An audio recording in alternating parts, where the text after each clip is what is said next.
ஐயையோ என்ன இவ்வளோ டைம் ஆச்சு, இந்த பொண்ணு இன்னும் காணோமே, எங்கே இருக்கான்னு தெரியல. ஃபோன் ஆச்சு பண்ணி கேட்போம். ஐயோ யோ யோ யோ யோ அங்கம்மா, என்ன ஆளே அடையாளம் தெரியாம இப்படி மாறிட்ட? கத்தாத கத்தாத, மெதுவாக பேசு. என் பேர் அங்கம்மா இல்லை, மாயான்னு மாற்றி 2 வருஷம் ஆகுது. மாயாவா?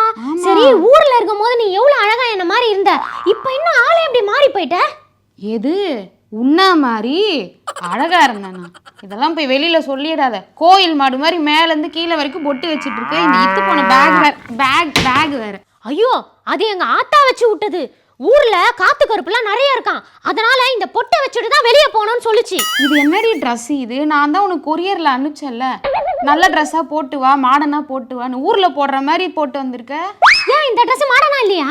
இதை பார்த்தா உனக்கு மாடர்ன் ட்ரெஸ் மாதிரியா தெரியுது? நான் அனுப்பிச்ச ட்ரெஸ் எப்படி இருந்திருக்கும் தெரியுமா? எங்க எடுத்துட்டாவது வந்தியா இல்லையா? இல்லையே, ஊர்லயே வச்சிட்டனே. சரி, ட்ரெஸ் இருக்கட்டும், கொஞ்சம் பின்னாடி திரும்பு. என்ன கொண்டை இது, தேங்காய் நாறு மாதிரி இருக்கு. என்னடி இது, நீ முடிய விரிச்சு போட்டு நின்னுக்கிட்டு இருக்க, நான் லட்சணமா கொண்டை போட்டுட்டு வந்தா என்ன கிண்டல் பண்ணிட்டு இருக்க நீ? இதுதாண்டி இப்போ ஃபேஷனு. 2K கிட் மாதிரி வாழ பழகி கூடி 90s கிட் மாதிரி அறுக்குற. அங்கம்மா, மாயா மாயா மாயா, நீ தான் அடையாளமே தெரியாம மாறிட்ட. என்ன மாறிட்டேன்னு சொல்லின்னு இருக்க? என் கெட்டப்ப பத்தி பேசுறியே. உத்தரப்பிரதேசத்துல சிந்தா அப்படின்றவரு 36 வருஷமா பொம்பளை கெட்டப்லயே இருக்கிறாராம். அடியாத்தி, 36 வருஷமாவா? அட ஆமாப்பா, 36 வருஷமா ஆம்பளையா இருந்தவரு பொம்பளை கட்ட போட்டு புடவை கட்டிட்டு தான் திரியறாரா. ஐயோ, சரி, 36 வருஷமா இவர் எதுக்கு பொண்ணு கெட்டப்ல திரிஞ்சுக்கிட்டு இருக்காரு?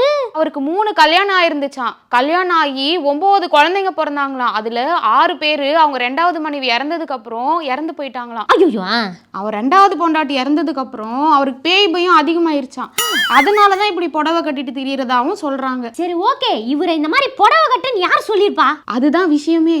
2வது பொண்டாட்டி செத்தான்னு சொன்னல, அவங்க இவரோட கனவுல நீ இனிமே பொம்பளை கட்டப்புல தான் திரியணும் அப்படின்னு அடிக்கடி பயம்புறுத்த ஆரம்பிச்சிட்டாங்களாம். பொண்டாட்டி கிட்ட இருந்து தப்பிக்கணும்ன்ற ஒரே காரணத்துக்காக 36 வருஷமா பொம்பளை கட்டப்புலயே திரியறாராம்பா இந்த சிந்தா அப்படின்றவரு. ஐயோ, இவரு ரொம்ப நல்லவரா இருப்பாரு போல இருக்கு.